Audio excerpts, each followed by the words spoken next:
Riverside and Lucky Summer Demolition. For those who have been asking, I've received various questions. Yeah, whether it's still the demolition is still ongoing.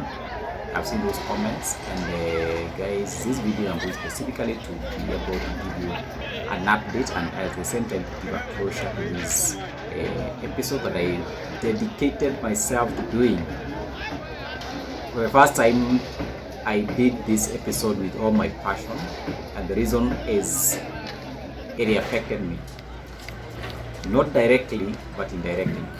I am a resident of Mathare. I've been living in Mathare for the last 10 years. And when these bulldozers came, in fact, literally the first day they started, I was literally there.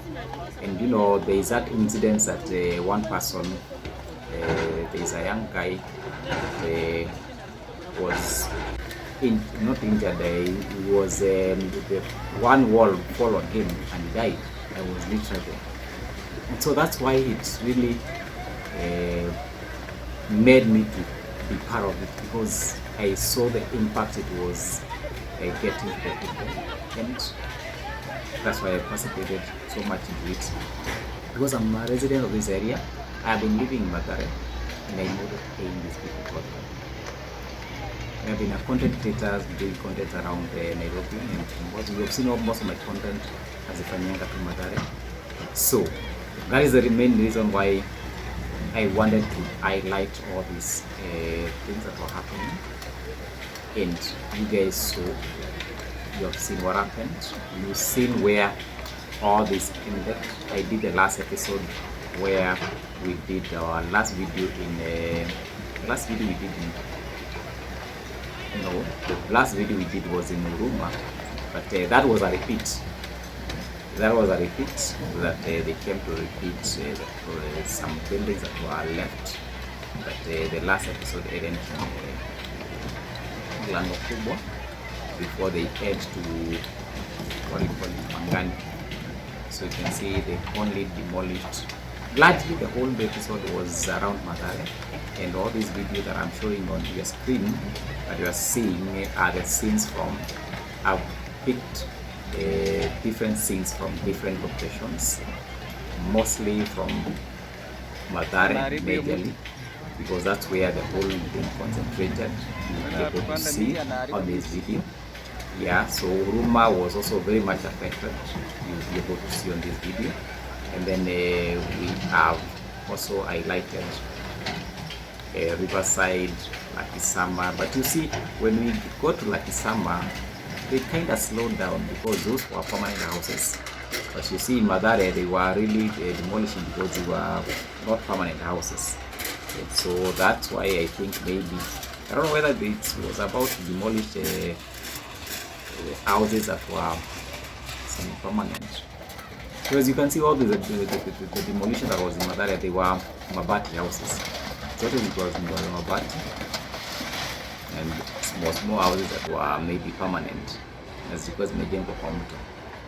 So guys, you see that as you can see from the video, these are the scenes from the ground, and I don't know why it was supposed to be done that way without even public participation. I don't know whether at what point we have public participation in Kenya.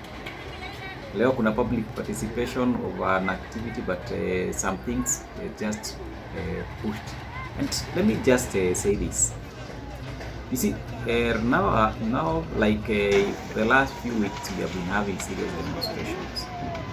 I can tell with fear of contradiction the anger that is being portrayed on these demolition, or these demonstrations.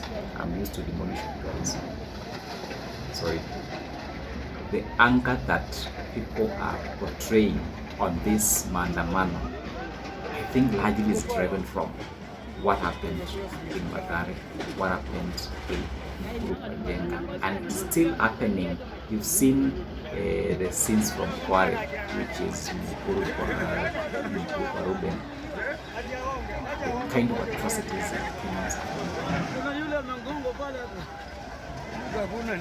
Sometimes we just need to sit down and reflect. When this thing is going to happen, how is it going to affect the people on the ground? And you see, let me just draw you back how we got here. People are frustrated, people are hurting, the economy has been hurting. Then we came to floods. You know, we started with the economy. The economy has been on the deathbed for the longest time. Since the previous administration, we had serious economic issues, price of items going up. People have been complaining about it and no one is taking action. You know, you complain and you are, if you complain, you are going to push it to your throat. So people continue being resilient. Then we came to the drought. You know, the economic situation was coupled with the drought. Then the drought ended, we came to the floods, and the floods swept so many. Here in Mathare alone, more than 50, I think it was 50 people lost their lives. One life is too many. And then, you know, the floods thing took around 2 to 3 weeks. And you could see the kind of help was coming. I saw, there is one video, I don't know whether you posted on this channel, where some food donation was brought by one of the leaders. I don't want to mention the name. The food was brought early in the morning. I will try to find a clip or maybe a picture and show you from the videos.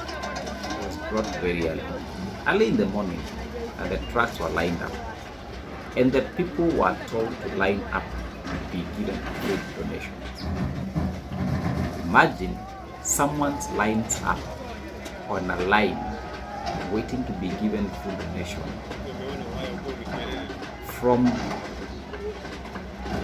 10 in the morning to around 2 or 3, just because they are waiting for that leader that is coming to commission the donation to come and commission the donation. People are standing in the queue for more than 4 hours waiting for a leader to come. I mean, these are the kind of things that are making people angry. Because now people get pain. They are in too much pain for too much long, to an extent they cannot now be able to bear it. Imagine keeping people kwa line. Unaweka watu kwa line, kina mama na watoto wanapiga line. Nitaonyesha, I think I'll get pictures. Wanapiga line kwa queue for more than 4 hours. Na huyo mtu hajakula. They have not had food. Wanalala kwa mahema. Then unawaweka just because unataka kuja leader anataka kuje asimame kwa podium au tubie. And then the worst scenario, what happened? Leader akafika, then ikaanza kunyesha. Bado anataka kuendelea kuongea watu wakinyeshewa. Just because anataka watu wa media wampige picha, waonyeshe video that leader fulani amekuja akapeana chakula. The kind of impunity, the kind of leaders we have who are not senseless, they don't feel the pain that Kenyans are going through. And the same thing in these demolitions. Imagine people are being rained on and you are there trying to speak on the camera so that you can be reported on TV that you can donate food for some of this media thing is not going to help these people. These people need food, basic necessity. It's not about publicity, it's about the necessity that is being created by this scenario. And we need to rise to the occasion, and people need to realize these very mistakes they have been committing all along, and people have been getting along with it. In fact, I will give you another scenario. After a few days, the same leaders came to donate food, but in a different, I think like 100 meters, not 100, a kilometer from where this occasion was being done. And then they did the same thing. The first one was being done in Mathare primary. Hapo ndio walikuwa wanapeana chakula. Wakakaa hiyo masaa yote. Wakakuja wakapeana, ikapeana venye ilipeanwa. I think I did a video, maybe you can check it on Africa Truth Media. I think I posted it on that channel.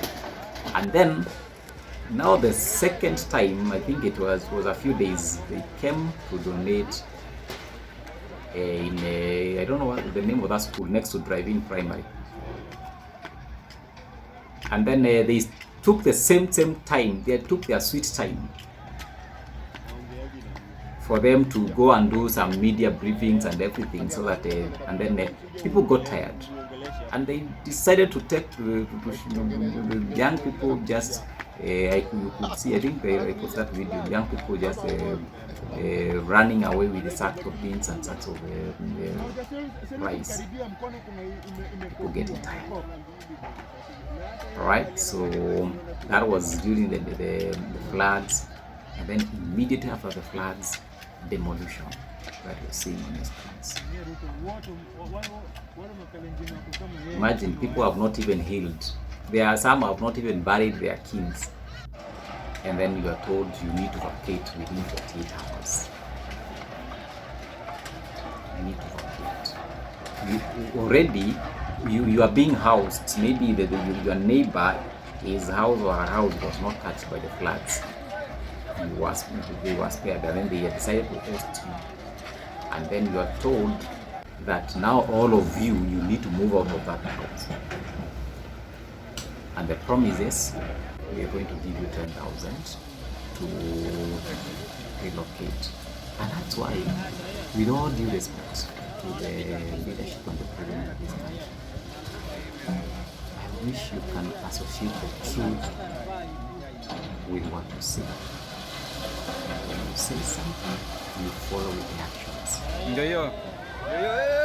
You say that people are going to get 10,000 for relocation. You should have started with the provision of the money so that the people can relocate, instead of telling them to move and they don't know where to move. They were moving to public primary schools, and then after a few minutes, after a few, I think few days, the schools were open. Then they don't have anywhere to go. They were camping, the homes that they had swept away. They gone to school, the schools open. Then all those people, I think maybe majority of them went to their villages. So this is what is causing people to have a lot of pain. Alright, so I think that being said, many mistakes were done. And some of the mistakes were to move people without even having to, consult with them. At least feeling their pain. Seeing that they made mistakes, yes, to build on riparian land. But the mistake has been overlooked for the last 30 years. Because I think Mathare has been in existence way before I was born. And it has been there. All these people that were being now moved away, they have been stayed there, they have had families. And then no one was taking an action. At least they could have been given a good notice. If you tell you give a notice of maybe 1 month, 2 months, it will be sufficient. Boom! Amkeni mwende. We need to be sensitive. We need to at least realize that we are dealing with human beings. And sometimes, when you lock a cat in the one room and you want to beat that cat will turn out to be a lion. I think that's where now Kenyans have been cornered too much. To an extent now they are now transforming from the resilient people who have been coping with everything. Mafuriko inakuja, Wakenya wanavumilia, njaa inakuja wanavumilia, ushuru inaongezwa wanavumilia, everything wanavumilia. To an extent now wamechoka na kuvumilia. So tuwaelewe tu wamechoka na kuvumilia. Alright, so guys, thank you so much for your interest on this topic. I think many of you realized or knew me because of this demolition thing, and thank you for everyone that supported me. Thank you for your M-Pesas. You know, I appreciate everyone that really supported me when I was doing this content. Sometimes I would do it under very risky circumstances. I remember at one time I was trying to do the video, and then let me call it a person, a security person, approached me and asked me why I'm filming. I tried to give my own excuses, but now he was like, "Why? Who gave you the permission?" I don't know whether it was illegal, but I tried to maneuver my way out, so he didn't take me in. And so these are the kind of risks sometimes we had to go through. I remember somewhere around Bonde, it was quite tricky to an extent that I almost lost my phone, because some of the areas were really risky. The people around those areas were not really friendly when it comes to having a smartphone filming. But all along I tried. I showed you all the episodes. At least I covered 80% of the whole demolition. I covered the whole of Mathare River. The only place I did not go is to Mukuru kwa Ruben. That is the only place I did not go to, but just because it was being done concurrently. So the episode that we are seeing right now is the whole of Mathare River, the demolition that happened along that river. And you know, it started in Mathare and it ended before Pangani. Reasons I was told that maybe this is allegedly, it's not factual, that the people who have built on those other places, Pangani and many other places that we have this river passing through, they have title deeds. So maybe now I'm assuming that for people in Mathare, Huruma and other places that the demolition happened, they do not have title deeds. If they do not have the title deeds, then who approved the houses to be built on a plot that does not have a legit title deeds. So some of these things needs to be investigated. They need to have some closure. They need to be analyzed really what really happened. I saw just recently when we had the demolition, the maandamano. I'm used to demolition days. Sorry. The vice president telling the president that the people who have genuine title deeds can be compensated. And I was like, does the president and the vice president or deputy president, I think they sit in the same board meeting, in the same cabinet. So I didn't understand how he's supposed to address the president on a press briefing. These are some of the failures in leadership that are causing this country huge suffering. When we have leaders, but they are not really, I think this disunity is a bit too much. Kenya needs to heal, and we need to have one country. We need to have people loving this country. So the address to the president on a press briefing, again, that we don't understand. So he was saying that the president should consider compensating people with genuine title deeds. So like why was this the whole process hurriedly done before they could investigate these kind of things? So these are the mistakes that were done, and hakuna chochote hata ile 10,000 serikali iko imesema itaage investigated, and the right decisions we made. So kwa nini ni mpaka saa hii? Guys, one thing that I can tell you for free, and it's really happening even today. The people who were promised this compensation, they have not seen this compensation. And you saw in one of my videos, I found so like a group now, of people, wito wako kwa serikali ama mtu yote anasikiza story unaweza mwambia there was one lady that had a child and they are sleeping on a a makeshift house. Okay, like now tuseme They are almost usaidizi kama living gani unahitaji tuseme saa hii outside. like in general So unahitaji many rent, people are married and unahitaji homeless. chakula, This mahitaji yako yote ni is gani? not the right thing. So we need to do the right things. We need to make sure that these mistakes are avoided and to care more about the citizens, because we talk about public participation, but this public participation, I don't know whether it's really working. Alright guys, so that has been, I was just trying to give to answer the thing that happened, and to tell you that the demolition is over and people have moved on. Majority of people have now, you know, so hii ndio story yenye mtaa mazee wanaangalia wenye tu wanasema I'm telling you the kind of anchor you are seeing on this is the cooking place where they cook from, and then they sleep from that coach, and you can see there are many, not one person, so you can understand how the situation is. So this is a real situation in Mathare. This is Muradi area, sio? And they did not see why they had to suffer Muradi this area ni much. huko. And now to add salt to the already open wound. These people are homeless. They have been, their houses have been demolished. Maybe our people are taking rent from the houses that were demolished, and then you had tax. Imagine all that is imagine all that scenario. We started with the drought issue and so much suffering. We came to the floods, then from the floods the demolition,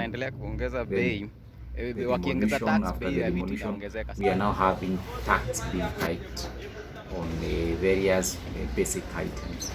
See, now all those items compounded, they can really make people go berserk. So we need really to these are some of the things that need to be addressed. We need to have leaders that can really feel for the people and know how people are feeling. I saw still on that press conference, the DP saying that the intelligence of this country failed the president. The president does not need to be told by the intelligence that people are suffering. It's obvious. It's something that can be able to be seen. When you have 4 million young people who are jobless, where do you expect these people to go to? And then some of the cash transfer thing, the project that were, you know, making money to circulate in the economy, you have cut all of them. Then it makes the economy to bleed seriously. All right, guys. So these are some of the things that have compounded all these problems.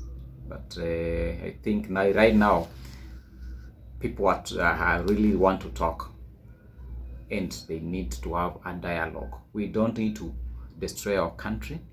We can build together, but when we have a honest leadership that is caring for the people.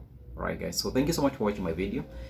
This has been the update of what happened in the demolition, and from now on it is over and we are now forging ahead. Let me know from the comment section the kind of videos that you want me to show.